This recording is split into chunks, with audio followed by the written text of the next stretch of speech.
Non, mais la réalité, c'est qu'on on commence à s'affoler pour pas grand-chose. 8000 migrants, c'est rien par rapport à la crise que nous avons vécue en 2015, où il y avait 1 à 2 millions de migrants, et on a réussi à y faire face. Ça, c'est le premier élément, c'est-à-dire qu'on arrive à s'affoler parfois pour rien du tout. Le deuxième point, c'est que tant qu'on restera dans les règles du jeu actuelles, et tant qu'on respectera les règles du jeu actuelles, on sera perdant. Ce qu'il faut comprendre, c'est que le système de l'Union européenne est inéquitable. C'est-à-dire que ce sont les pays d'Europe du Nord qui ont besoin d'immigration et les pays d'Europe du Sud qui n'ont pas besoin d'immigration. Or, ce sont les pays d'Europe du Sud qui n'ont pas d'argent, qui doivent assurer la protection des frontières, ce qui n'est inéquitable. C'est-à-dire qu'il faut transférer le coût de la protection des frontières aux pays d'Europe du Nord, parce que c'est eux qui sont attractifs d'un point de vue migratoire. Les gens ne veulent pas aller en Italie, les gens veulent aller en Allemagne, dans les pays scandinaves, ils veulent aller au Royaume-Uni, ils veulent aller en France. Personne ne veut rester en Italie, notamment dans l'Italie d'Europe du Sud, où le niveau de vie est quand même pas très élevé. Quand vous allez dans les Pouilles, vous allez à Naples, c'est pas un l'Eldorado, contrairement à ce que les gens croient. Donc on a des règles du jeu à changer. Moi je pense que, il faut être clair sur la doctrine qu'on veut sur le plan national. Je pense qu'il faut dire et envoyer un message psychologique à toutes les personnes venant d'ailleurs, en disant, si par cas vous venez illégalement sur le territoire national, vous n'avez aucune chance d'être régularisé. C'est ce qu'a fait Joe Biden. Mais n'y croit pas. Il n'y croit pas. Il pense qu'en arrivant, ils vont rester. Oui, mais justement, on va y arriver. C'est ce qui s'est passé avec Joe Biden et c'est ce qu'avait fait à l'époque Donald Trump.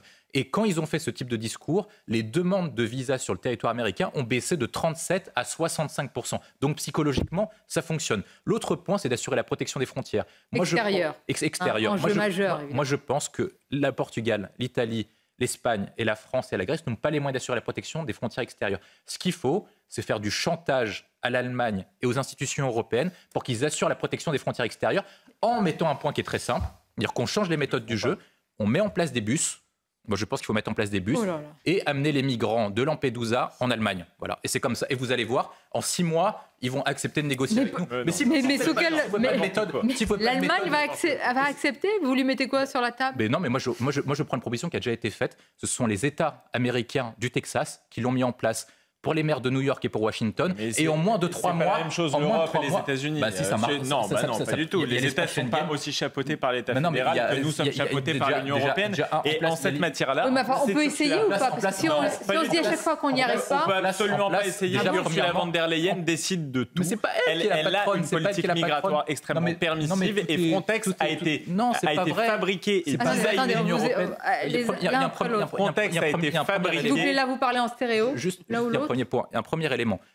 Comme les États-Unis, on a la liberté de circulation parce qu'on n'a pas Schengen. C'est-à-dire que si on met en place des bus, ils n'ont pas la possibilité de mettre des contrôles aux frontières. C'est le premier élément. Le deuxième point, quand Arthur de Vatrigan dit que l'Union européenne donne de l'argent, ce n'est pas de l'argent de l'Union européenne, ce sont les États qui empruntent eux-mêmes sur leur nom et c'est ensuite l'Union européenne qui dispatche l'État. Donc c'est la France qui emprunte. Donc la France a toujours une capacité d'action. La question, c'est est-ce qu'on a la volonté politique de mettre un rapport de force avec la France européenne? Non, regardez, moi je disais tout à l'heure qu'il fallait laisser les migrants. Ce que fait Erdogan en pression à l'Union européenne, c'est qu'il dit si par cas vous ne me payez pas, si par cas vous n'acceptez pas mes accords, je laisse filer les migrants. Donc ça veut dire que ce type de c'est peut-être pas très éthique, je suis d'accord avec vous, mais en tout cas ça fonctionne très bien. Surtout quand vous subissez. Oui, mais ça veut dire que nous on est en capacité de le faire contre l'Allemagne. Pardonnez-moi, la Tunisie. Oui, non mais c'est à dire que vous allez encourager tous les pays. Non, mais ça veut dire que si par cas nous on veut mettre un rapport de force en Union européenne, d'autres pays l'ont fait et ça a marché visiblement. Vous voulez pas maîtriser les frontières, mais vous voulez vous comporter comme la Turquie. Parce qu'il faut rappeler le cadre. Et moi je trouvais ce que disait Arthur était très intéressant.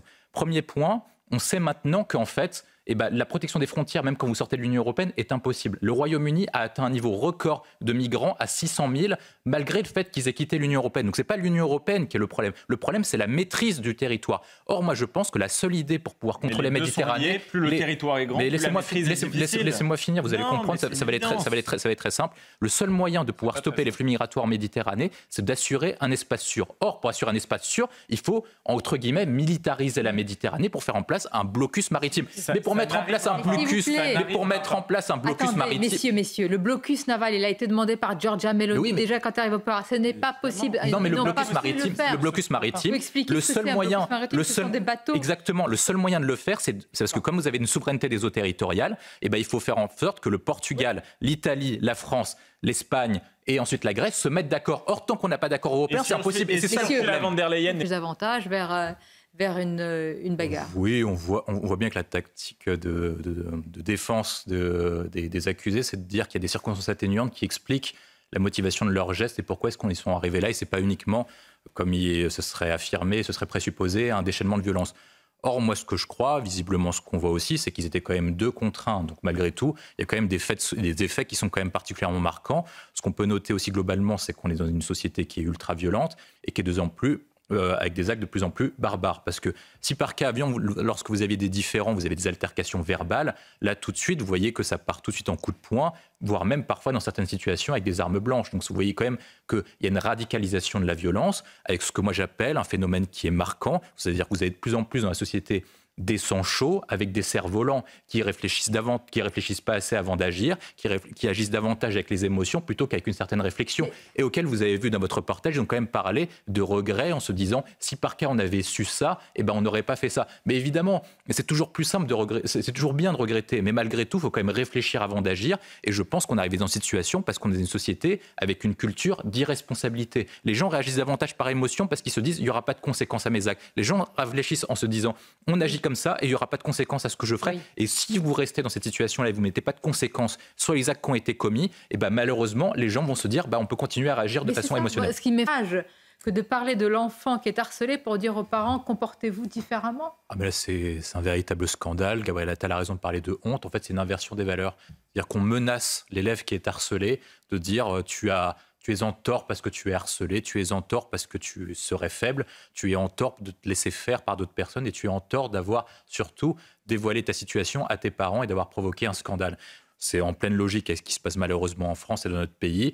Et je pense que, comme l'a rappelé Judith Ventrobe et le témoignage de Sophie Audugé, montre quand même qu'on est face à un système qui est organisé, auquel les fonctionnaires ont intérêt à maintenir une doctrine qui est appelée la doctrine du pas de conflit, pas de vague. Tout simplement parce que si par cas, ils veulent avoir un meilleur établissement, gagner plus de points, espérer progresser dans leur carrière professionnelle, ils ont intérêt à n'avoir aucun problème. C'est l'évolution des carrières administratives en France, où ce sont désormais les plus médiocres et les moins intéressés par la chose. Nous avons mis en qui Madame Meloni a appelé en premier à venir à Lampedusa?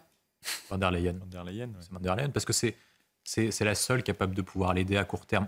L'Italie est... Je veux dire, on peut comprendre, parce que là on critique, mais on peut comprendre, laisser seul depuis des années. Non, mais l'Italie, nous, on avait travaillé sur les conditions de victoire de Meloni avec le think tank.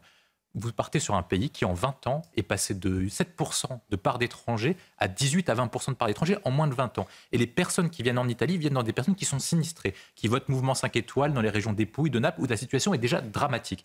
Donc il est normal que l'Italie appelle à l'aide, surtout que le système social de santé a été sinistré par la crise sanitaire. Ils se sont fait ravager par la crise sanitaire. C'est un véritable désastre qui s'est passé en Italie, où des personnes, à la différence de nous, des médecins devaient trier les morts quand même. C'est comme ce qui se passait en Italie.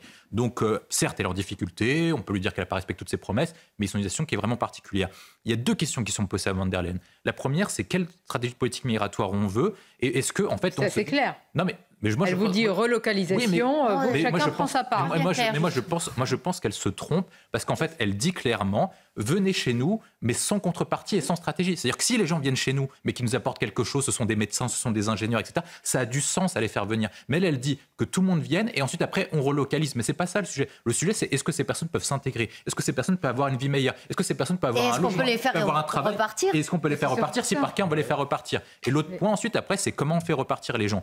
Or, pour faire repartir des gens, déjà, il faudrait en avoir le moins possible. C'est pas possible. Il va être le moins attractif. Or, nous, ce qu'on a fait, on a le pire système parce qu'on est le pays, la France, le plus attractif pour les migrants. Parce que quand vous avez le calcul que vous avez donné, 744 € par mois par migrant, ça veut dire qu'un migrant gagne plus qu'un Français. C'est ça le drame ultime. C'est-à-dire qu'avec le présenter ainsi, comment vous le présentez, je comprends pas trop le raisonnement. Quand vous avez 744 € par mois, ça veut dire que quand vous êtes de classe populaire, avec le RSA, les personnes ont des meilleures conditions de vie qu'un national. Or, vous ne pouvez pas avoir des personnes étrangères qui ont des meilleures conditions de vie qu'un national sans créer de crispation dans une population locale. C'est le premier élément. L'autre élément... Je vous assure, vous avez raison, mais je vous dis vraiment le fond de ma pensée. Je ne sais pas si ces hiérarchies peuvent nous donner des solutions. Mais je vais y arriver aux solutions. Ça génère des tensions entre nous tous. Non, mais ça veut dire qu'il faut égaliser à minima. C'est-à-dire que quelqu'un ne peut pas gagner moins attractif. Rendre moins attractif. Voilà. C'est exactement ce que je dis. L'autre point qu'elle donne, par contre, je trouve intéressant, c'est de travailler avec des pays tiers pour externaliser la gestion de l'immigration. Moi, je pense qu'on ne peut pas avoir des personnes qui viennent ici et donc il faut externaliser. Ils ne veulent pas. Mais si, on peut le faire. Mais non, mais les autres pays qui doivent gérer ça ne veulent pas. Non, mais mais vous discutez avec M. Erdogan qui a envie de vous dire... On va simplement... Non, mais je vais juste expliquer en 5 secondes. Non, mais je vais expliquer en 5 secondes. Le Rwanda a accepté de le faire avec le Royaume-Uni et d'autres pays ont accepté de le faire avec le Danemark. Le Rwanda n'est pas là. Mais certains pays sont prêts à le faire.